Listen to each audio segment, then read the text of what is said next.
Yeah, I'm totally happy with that. We just have to check with HarperCollins, but good. Right. Hello, my name is Ben. I am owner of our bookshop in Tring, and over the last few months, we've been doing loads of these events.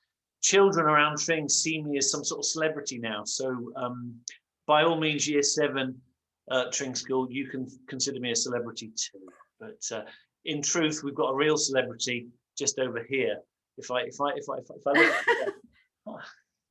And hi. hi. And so Nicola is zooming in from Bristol, and she's going to be taking your class for the next sort of 20-25 minutes. I want you all to submit questions, please, students. Questions about writing and questions about how did Nicola get into this sort of thing, and anything you can think of. Give it to your teacher. The teacher then has to type them into the question, the Q&A box. So without further ado, I'm going to disappear and hand you over to Nicola Skinner. Thank you very much, Ben. Well, it's lovely to be here, but also there. Hello, everybody. Good morning. So I am a children's author. I've been writing for, well, I've actually been writing all my life, but I've been a children's author for about 4 years. And you may have heard of my first book, Bloom, which is the story of a girl who finds a packet of mysterious seeds buried in her backyard. And the moment that she plants them in a surprising place, all sorts of chaos ensues. And that was followed by Storm, which came out last year. And all these books are illustrated by Flavio Sorrentino, who is Italian and absolutely brilliant. And this was a story of a girl who becomes a ghost and then unfortunately gets trapped on a ghost train. And it's slightly bonkers, but I did very much enjoy writing it. But the book, obviously, that I'm going to be talking to you about today is Starboard. So I'm just going to share my screen so I can show you some beautiful pictures of ships and things like that. So let's go to the slideshow. Ben, can you see my name? Yeah, all good. Excellent. Okay, so first thing I want to show you is me as, I think I'm about 9 here, and this is me on board a ship. This is probably the first ship that I ever met. And you can see in my face that I'm actually quite delighted by the entire experience. I'd like to think that even though I can't quite see over that steering wheel, that I started to think about what it would be like to own my own ship, or at least take it on a voyage. Even then, I'd like to think that the seed was planted then. So Starboard is the story of a girl and a very, very old ship. And you can see the ship in the top right corner there. If you peer really closely, you might even see that she's got a little face, the ship, that is. This ship is very, very old, and she is a museum ship in the book. And what that means is she's not seaworthy, she's not allowed to go anywhere because she is so old. But one day she decides that she has another journey to make. And in order to do that, she needs to find a captain. She needs to find her own captain. And the captain that she chooses is this girl, Kirsten Bramble, who you can see on the cover. Now, Kirsten is an 11-year-old girl, and she is a celebrity. So she, back on land, she, on the face of it, has everything an 11-year-old could possibly want. She's very famous. She's quite rich. She has a very generous pocket money allowance. And you think that that would make her happy. But the first time that we meet her, we realize that she isn't perhaps as happy as you would think she might be. And in fact, she might be a little bit lonely. So Kirsten and the ship come face to face on a school trip. So Kirsten and her class and her teacher, they go on a historical educational trip to this museum ship to explore her below deck, but certainly not to go anywhere on the ship. And the first time that Kirsten sees the ship, she's completely overwhelmed in the way that sometimes we just are when we see something beautiful and slightly beyond human understanding. So hopefully everybody watching this will have had that experience at least once in their lives. And it can be anything. It can be a tree in a wood that you suddenly just makes you stop and stare. Or in my case, it was a ship. And in Kirsten's case, it is as well. And a series of unfortunate events happen for Kirsten, which seals her fate. The first thing that she does when she boards the ship is she stumbles and she lands on the deck, and she gets 2 wooden splinters inside her palm, which means that the ship is inside her. She's got a tiny little bit of the ship inside her. And the second mistake that she makes is she spots a captain's hat, very similar to this one. In fact, HarperCollins used this picture to illustrate the book, this hat to illustrate the book. So back to Kirsten, she is encouraged by the teacher to pick out a hat from the dressing up box on this class trip. And she does. Now, you should never put on a captain's hat on a ship unless you want something magical to happen. So Kirsten does that. And the third and final thing that happens is once they've been inside the ship on their class trip, everybody else in her class troops out of the ship to go back on land to have their packed lunch. But Kirsten, once she's inside the ship, she feels this mysterious connection to it. As she wanders around, she has this sense of mischief within the ship, the sense of somebody being there just around the corner. And she stumbles down a corridor and she falls into the captain's cabin that no one else has seen. She walks into the captain's cabin, and on a desk inside this room, she sees an old map. And that's when her troubles really begin, because this map is alive. And as she stares at the map stares back at her, and it tells her by writing words on itself that she is their new captain, hers and the ship's. And it then tells her that she has a journey to make. And Kirsten says, I don't have a journey to make. I want to stay exactly where I am. But the map completely ignores what she wants and says, you have a journey to make, and you have secrets to uncover, and there are truths to be revealed within the ship. And only then, once you've done this, once you've completed this quest, will you be able to return back home. And Kirsten goes to the top of the deck. She puts her hands on the wheel, and the ship suddenly comes alive and breaks through the barriers, keeping her within the harbour side, and sets off for the high seas with Kirsten at the helm, a very reluctant captain initially. And Starboard is the story of this incredible adventure that the ship and the girl go on together. They go to fictional places that I made up, and they also go to real places which are linked to where the ship in real life actually went to, and I'll tell you all about that in a minute. But it's not just Kirsten on the ship. There are lots of other strange characters as well. So also on the ship are some very strange passengers, very, very strange passengers that I'm not going to tell you too much about, because I think if you're going to read the book, I'd really like them to be as much of a surprise to you as they were to Kirsten. Kirsten's ex-best friend, Olive, is on the ship as well. It's the only 2 children on the ship. And I really enjoyed playing with that, because I think that friendships during our school days are so important, and they also change quite a lot. So you might be best friend with someone one week, and then perhaps you have a falling out, but you still have to sort of see each other every day. And I thought this would be a really interesting dynamic. Not that they are best friends at the beginning at all, but actually they almost can't bear to look at each other because of something that happened in their past.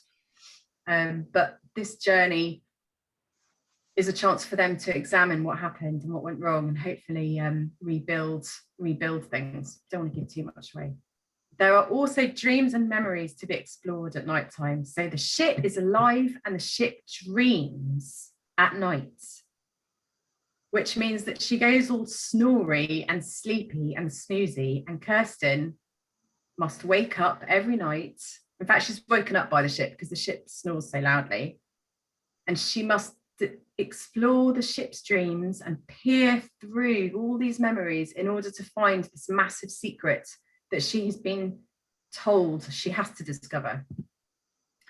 There's an old captain who she sometimes finds in the captain's cabin, who is quite a helpful chap and likes to offer her whiskey. There's a room with legs. This is the captain's room, that keeps following Kirsten around the ship. Every time Kirsten does anything remotely good, she'll turn around and the room will be there. But if she hasn't done anything particularly captainly, she can't find the room. So the rooms within the ship are quite fluid sometimes, and that's because the ship just has her own rules, basically. And finally, just in case anyone was worried, because I know I am, I think about food a lot. If anyone was worried that Kirsten and Olive wouldn't have any food, there is lots of food for them to eat, but it's all really out of date, not very nutritious, and quite disgusting. So those are some of the other things inside Starboard.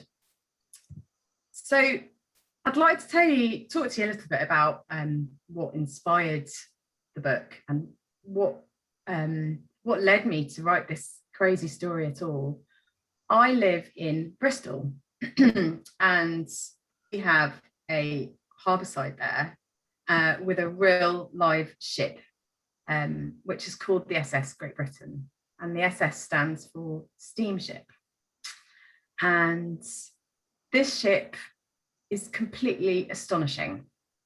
The first time that I saw her, in the same way that Kirsten does, I stood outside her black and white hull and I looked up at her and I stopped talking. I think I stopped breathing.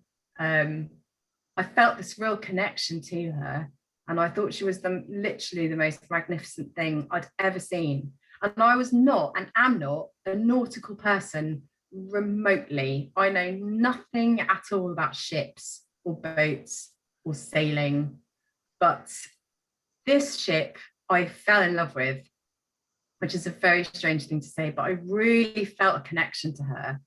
And then I went on board her. She is a museum ship in Bristol. And I went below deck, and I, in the same way that Kirsten does, I just felt this real energy there, and the sense that the ship was so beautiful that she definitely had one more journey inside her left to make. I thought she could definitely still go out into the oceans, like for sure. But I didn't, so I knew that there was a story there, but I didn't really know what that was because the ship was so big. I just thought, well, what would that story be? Where would she go? I knew that it had to be significant. I didn't just want her to have a sort of jolly day out. That wouldn't be enough.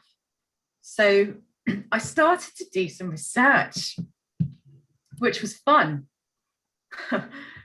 So I wanted to go right back to the beginning. And I went back and I learned about this incredible man called Izambard Kingdom Brunel, who hopefully some of you would have heard of. This is the man, this is the brain that created the SS Great Britain. And I didn't know that much about him, but I discovered that he had an incredible approach to engineering. He was very creative, and he was described once as somebody who was in love with the impossible. He didn't like to do things that everyone else was doing. He wanted to do things that no one else was doing at the time. And he was extremely innovative. Whatever he designed or built had never been done before. So he didn't have a template. He never had a manual. It all came out of his head. And these are some of the things that he designed. So he invented a pop-up hospital for Florence Nightingale, which had never ever been designed before, and it saved thousands of lives of soldiers who were dying in dirty hospitals. But he designed something that would keep them safe. And he also designed the Great Western Railway that people still use today. So that was his railway. And he also designed many, many bridges, which are still standing today because he did them so well. This is the Clifton Suspension Bridge, which is in my hometown of Bristol. And finally, yeah, he invented lots of ships, 3 of them, in fact. The SS Great Britain is the only one remaining, but this is such an interesting picture. This is his last ship, called the Great Eastern. And it was so big that many docks couldn't actually fit it. So Brunel actually made quite a lot of mistakes as he designed, because, like I said, he was doing things that hadn't been done before. But what I learned about him as I did research was that he had a great amount of feeling for everything. He poured so much passion into his work. He spoke about his things, his bridges and his ships, as if they were people. And I thought, well, if he felt that strongly about a ship, then he'd probably create a ship that had a lot of feeling as well. And I then did some research into the ship herself. And I learned that when she was first designed, she was the most beautiful, glamorous ship. She was designed to be admired. You can see there, she was painted a lot because she was so stunning. She was the biggest ship in the world. But it wasn't an easy start for her. She did not have an easy existence. And she was damaged in a storm just outside the Falkland Islands. And instead of being repaired, she was abandoned. People decided to let her rot. And these pictures really got to me when I was doing my research. I thought, what would it have been like to have had that roller coaster existence, to be the most beautiful ship in the world, to carry lots of people around? She did 33 round the world journeys. And then to be treated like that at the end of your life and to be forgotten about, and to almost break in half. She nearly broke in half, but she didn't, because a group of people brought her back to Bristol. This is her coming back to Bristol in 1970. You can see she's going under. This is Brunel's ship returning under Brunel's bridge. And this photo never fails to move me incredibly, because bringing her back from the Falkland Islands was a real act of love.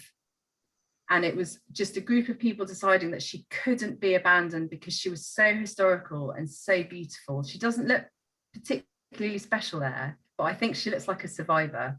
And she was then restored back to the ship that you can see today by Bristol's harbour side.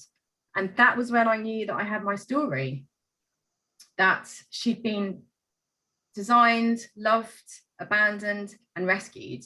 And I thought, okay, so now I know where her final journey might take her and why. So I think it's time to do a reading. What do you think, Ben? Yep, yeah, go for it. Have I got time? You have, definitely, yeah. Okay, fab. So do you want to leave it on share, or are you going to take the screen? I think I'll stop. Yeah, I'll stop sharing. Although obviously I could look at this picture all day, but I will stop sharing. So the bit I'd really like to read is a bit in Starboard that I think was the most fun for me. And this is when Kirsten falls into the captain's cabin and she meets the map for the first time. This grumpy, sentient, alive map that is very wise, but also quite truculent. Before you start, let me just say to everyone, get your questions in using the Q&A function, because we will opt to questions for Nicola straight afterwards. Fantastic. Okay. Kirsten put her rucksack down on the floor, walked up to the desk and gazed down at the map. Once it would have shown the world. Now it showed almost nothing but its age. Only a few wavery lines here and there revealed what it had once been, and even those were as thin as a strand of hair and about as ready to snap. Have you seen better days, map? Kirsten muttered. And in reply, the map rippled, as if in agreement. Kirsten double-checked. It was definitely rippling, as if there was something within the map itself. The lamps on the wall spluttered and went out. The room grew darker, yet the map grew brighter. Like a pancake in a frying pan, it bubbled. Then indigo lines began to spread across the paper like branches and form themselves into shapes, but they weren't islands and countries, they were words. And this is an illustration here where you can see the map starting to come alive. And the map said, "Bend a little closer, human." "What?" said Kirsten. The words faded back into the brittle paper as if they were being drunk back somehow, and then the map wrote, "Take that look off your face. It will interrupt my reading." You're reading? Most people read maps, said the map. Kirsten nodded. That's true, but I'm a map that reads people.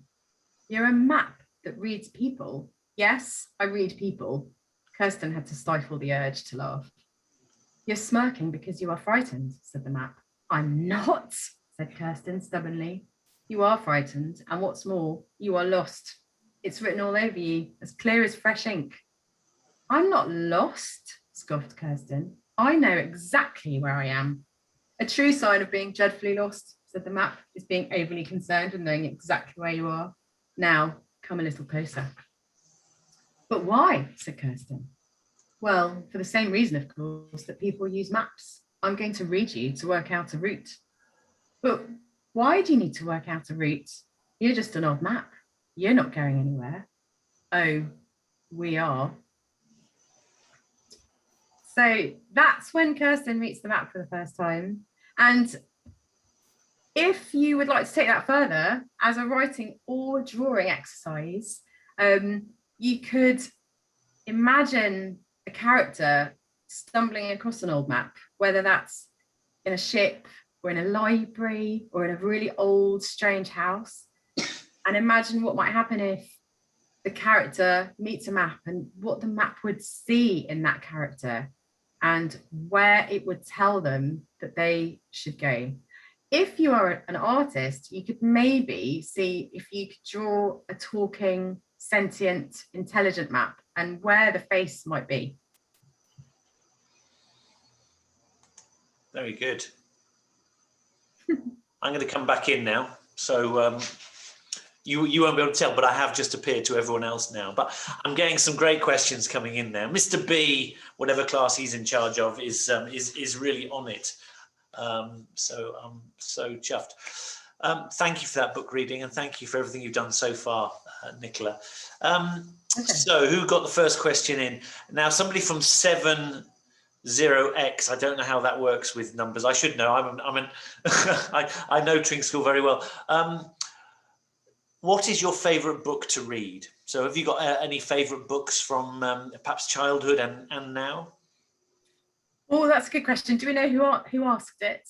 It doesn't credit them, actually. All the rest have got credited names, but that first question didn't come from a person. But it's from 0X class. I don't know which that one is. Well, I think the answer to that is I do like reading everything. So it very much depends on my mood. I love reading children's books. I love funny books. I quite like crime. Or a good whodunit, and I also really like ghost stories, and occasionally if I'm in the mood I'll read some poetry, but generally I would say I like stories that are that have a secret inside them, a bit like The Ship. I quite like not knowing everything. I suppose when you read a book you're never going to know everything, but I like a mystery. Yeah. Brilliant. Right, Lola asked, how long did it take you to do all your research for this book? Hello, Lola. It took me far too long, I think is the correct answer. I think I spent probably 6 or 7 months doing other things at the same time.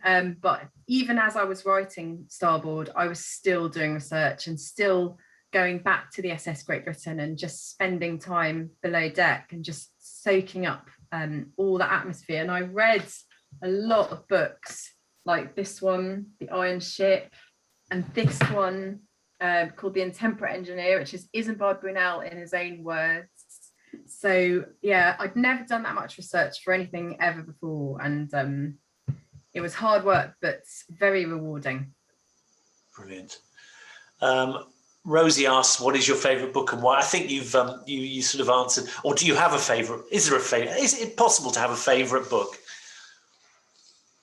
I think the book that I return to over and over and over again for comfort and just joy are the Adrian Mole Diaries by Sue Townsend, which I started reading probably when I was about 12.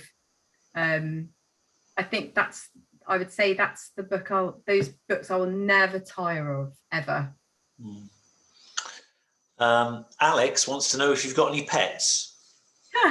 Alex, I have a dog called Florence. She's a black Labrador and she's ridiculous, utterly ridiculous, but we all love her very much. Florence, great name, great name. Stephanie Fernandez says, thank you, Nicola. I suspect that's thank you for everything so far today. Jack, was the SS Great Britain love at first sight? Yes, it really was, Jack, which is strange. I never thought I'd fall in love with a ship, but yeah, completely love at first sight. I think she's the most beautiful thing. She was made by hand, and it shows. I think ships nowadays are they're so big, they're made in factories, really. Yeah. Whereas she just has personality as soon as you see her. Stephanie Fernandez, I think she must be a teacher. What is your favourite part of your book? In Starboard, yeah. The favourite part of my book, oh well, there's so many, but I really like the chapter where Kirsten looks at the ship for the first time and is trying to and feels that emotional connection to her, and then goes inside the ship and gets closer and closer to the engine room, which is where, you know, it's the ship's heart, the engine room, and I really enjoyed writing that. Nice. Honestly, the number of questions is mounting up so we need quick answers to some of these ones. Have you ever been on the SS Great Britain? This is from Maya Slade. Yes, I have, Maya. That's done. Of course you have. I think that's safe to say. Quite quick enough. Courtney asks, how did you get into writing? As a child, did you desperately want to be a writer then? And so this was your objective. Yeah, I got into writing by reading, and then my mum bought me a diary that I could write in when I was about 8, and that was my first experience of really writing my own stuff, my own thoughts, and then, you know, the die was cast. Yes. So now you've written a few books. Stephanie Fernandez asks, how long does it take you to write a book? Have you got a specific length of time it takes now? I suppose that includes getting the illustrations done. So from the point of a blank sheet of paper to a book suddenly appearing in our bookshop. Oh gosh, it varies from book to book, but Starboard I started in October 2019. And then it was published in April 2021, so about a year and a half, that is, I think. Yeah. Austin, now it's like choosing your favorite son, but what was your favorite book to write?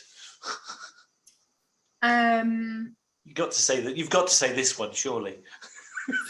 Starboard, I loved writing it, but I wrote it during the pandemic, during the first lockdown, and that brought its own challenges because there was homeschooling and the world was mad. So it was my escape, but it was also a real challenge. Yes, I can understand that. Ben Hunwick, who inspired you to be an author? Is there any authors or anything or even a teacher perhaps who inspired you? Oh yeah, I had some amazing teachers, but I think the author that inspired me to become an author was Roald Dahl. I love him. I love his work. Yes. He's a bit of a problematic personality nowadays, I think, but I think he got criticism for The Witches, I certainly know, but he also created Matilda. So I think that I think he can be forgiven. myself, but we won't get into that. Now, what people don't know is that you went to school in Berkhamsted. Yeah, I did. My parents still live there, so I come back to Hertfordshire, but I haven't obviously for a while. But yes, I started at Berkhamsted Girls' School when I was 8 or 9. 8. My English teacher was Miss Davis, and she was brilliant, and I loved my English lessons a huge amount. So yeah. George asks you a question which I almost entirely know what the answer will be. What's your favourite boat? Well, this is important. Was it George? Because George, you cannot call a ship a boat. That is extremely gets people in such a pickle. So, my favourite boat is probably I don't even have one. I told you I wasn't nautical. I don't have a favourite boat, but I think you know what my favourite ship is. Yes, absolutely. Stephanie Fernandez, how many books have you written? I've written 3. 3, that's an easy question, easy answer. Luca, what were your grades in school? Oh, that's a good question, Luca. That's a loaded question. It's almost like Luca's looking at his own grades thinking, what do I need to become an author? Well, unsurprisingly, my grades at English were quite good. So I got A's. Oh yeah. Oh yeah. But not all the time, and I wasn't brilliant all the time. Not that I'm saying I'm brilliant now, but you know, you make a lot of mistakes, and like Brunel, you must keep inventing and keep trying out new things. Don't be afraid to fail, ever. So did you do English at A level as well? Yes, I did, and I read it at university as well. Did you? So, which university did you go to in the end? Glasgow University in Scotland. Glasgow, very nice. Now, Stephanie's put 3 questions. I suspect the last few questions from Stephanie were from Freya, Elsie, and Jonathan, giving them a shout out. So, hi, Freya, Elsie, and Jonathan. Ruby asks, "What's your favourite book that you didn't write, or you didn't write yet?" How can it be a favourite book if you've not written it yet? But is there a book out there that you wished you'd written? Oh, okay. So a book that someone else has written that I loved. Oh, well, I loved The Explorer by Catherine Rundell. I thought that was astonishing. And have you read The Last Bear, Hannah's book? Yes, yeah, I love it. It's very, very good. Hannah went to Tring School. Hannah Gold. Oh yes. One book that I read recently that I got quite jealous of because I wish I'd written it was A Clock of Stars by Francesca Gibbons, which is just out in paperback now, which is really good. Aidan asked, "Do you own a boat now?" Which I don't think. Given your previous answers, I suspect that's no. Is that right? The only boats I own are in the bath. Small little boats. Yes. I don't own any boats. Although I would love to own a boat. Make no mistake. So if we want to do some kind of crowdfunder, that would be fab. I would love to own a boat. Living here in Tring, we are approximate furthest from the sea of anywhere. So anybody owning a boat around here would be a nonsense, I think. They'd be a landlubber. Yes, or something on the Grand Union Canal. We've already answered that one. Scarlett, what made you want to start writing? Scarlett, I think it was when I realised that writing is magic, and I say that very seriously. It's the knowing that there's a career in it. I mean, I suppose at some point in your childhood, as you're getting older, you don't realise that there's actually a career in writing. I wasn't thinking, I mean, when I was a child, I definitely wanted to be a writer, but I didn't think about it in terms of career. I just felt that when I wrote, I felt most alive and most excited.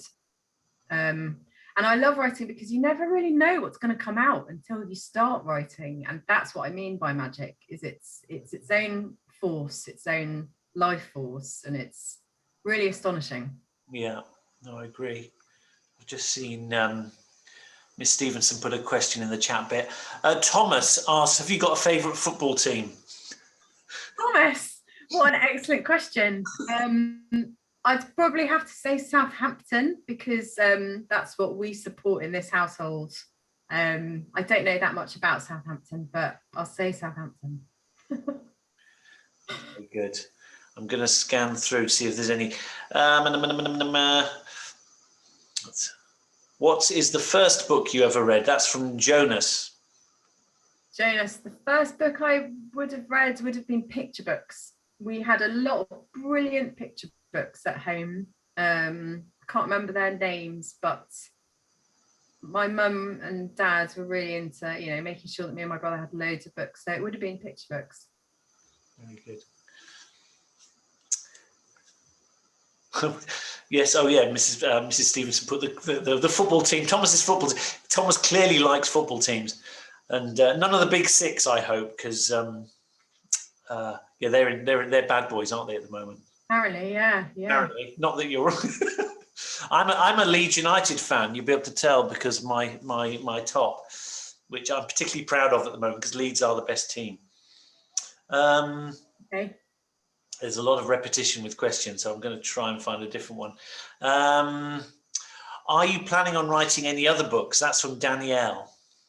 Danielle, I am. I'm writing my fourth book as we speak. Not literally now. I'm not like writing here, but I am. I'm currently writing another book for children set on an island where there's a very strange tradition that happens. Brilliant. And at what point are you, during the phase of writing it, will you get the illustrator, what was her name, Flavia? At what point do you get Flavia involved in it? Well, it's down to the publishers really, but I think with this fourth book we are potentially looking at getting more sort of traditional illustrations, so more like pictorial sort of narrative illustrations. So she might have a stab at that perhaps this summer, I think. Well, there's some searching questions coming in. Hannah asks, would you ever write a book about your dog? Florence, the dog, is in Bloom. So if you happen to pick up Bloom, there's a character in there called Sid Strangeways who runs a very strange garden centre, and he has a dog called Florence. So I think I've already done it, but I don't know if I would ever write a book just about a dog. I know loads of writers do that and they do astoundingly well, but I don't think I could. I'm interested in people too much. And when Flavia was drawing Florence, did she use Florence as the image? No, sadly, the dog is not pictured, not drawn. Oh, have a word. I'm trying to think. I might be able to show you a picture of my dog. Hold on.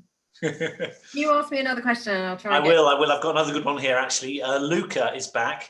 Wants to know why you chose to be a kids author rather than an adult author. That is a very good question, Luca. And the answer actually chosen to write for 8 to sort of 13-year-olds, or no, it's more like 9 or 10 to 13-year-olds, haven't you? Yeah, I didn't choose it. It chose me. When I came up with the idea for Bloom, I just knew that was the book that I had to write, and I'd not ever sat down and said, I'm going to be a writer for children, ever. I knew I wanted to write books, but once I had the idea for Bloom, I had to then think, well, what form would that take? And then I thought, it's got to be a children's book because only kids would get it. Grown-ups are far too boring, but kids will get this idea. So then, it chose me. Yes, I get that. Mr. B is obviously one of the class form tutors. What would be your advice to students interested in a career in writing books? That's a very good question. Sorry, I was trying to find a picture of my dog, but I can't. But just imagine the most beautiful dog in the world, and that would be my dog. Advice for children wanting to write books, I would say read as much as you can. Keep a notebook, write down things. Definitely keep a diary if you can, because that will help you practice your voice. People always talk about your voice like it's this elusive thing. And you will only discover that if you write in a diary which is private, so it doesn't get marked. You don't have to write a story. You're just talking to yourself, and that's all that writing really is. It's talking to yourself. So do that and believe in yourself, and you must get to the end of your story. Don't start something and then abandon it. Like if you're writing a book, get to the end.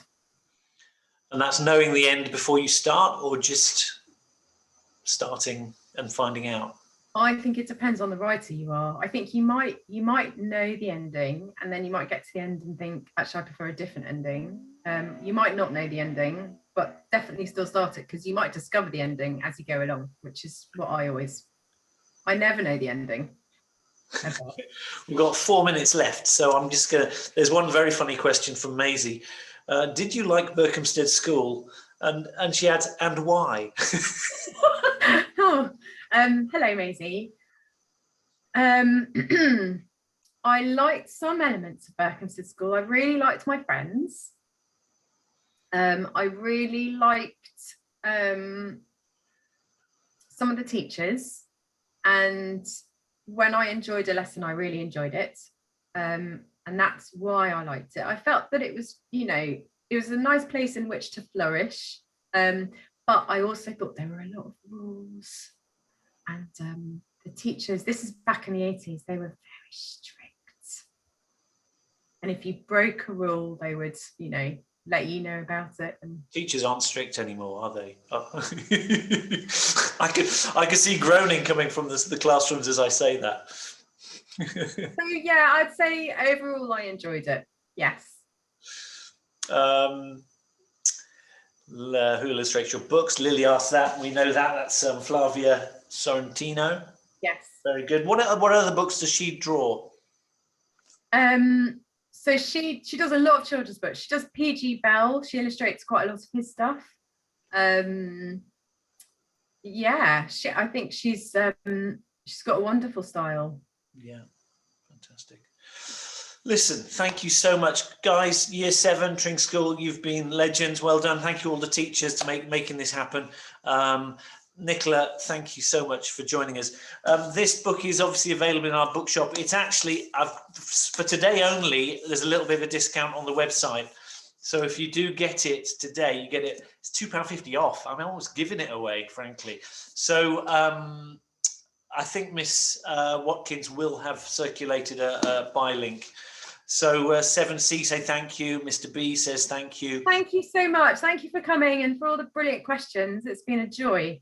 No, thank you. There's so many questions I haven't got through. Let's name check a few of those. Isla, Kingsley, Jamie, Lily, Evie. There's another one from Maisie, Leo, Fiona, another Leo, Phoebe, Dean. They're all cheering them, hopefully for themselves. When Kiana, Miss Fullerlove, David. Can I interrupt? If any children do anything with the map idea, or want to show me pictures of a drawing map, and we can share them in some way that is safe, I'd love to see what you do. Any writing. You can tag Nicola on Twitter if you do anything, or you can send it to me and I can get it to Nicola. I'm in our bookshop. So yeah, and if there are any questions, any burning questions that I haven't had time to answer, you can find me on Twitter and I'll be happy to answer them there. Wonderful. Nicola, thank you. We're now we're virtually clicking through to 11:30. So thank you all for watching. And we'll see you for the next children. Next week, it's Rob Biddulph joining us on Thursday at 11. So that should be a lot of fun. Thank you, Nicola, and we'll see you all very soon. Cheers. Bye.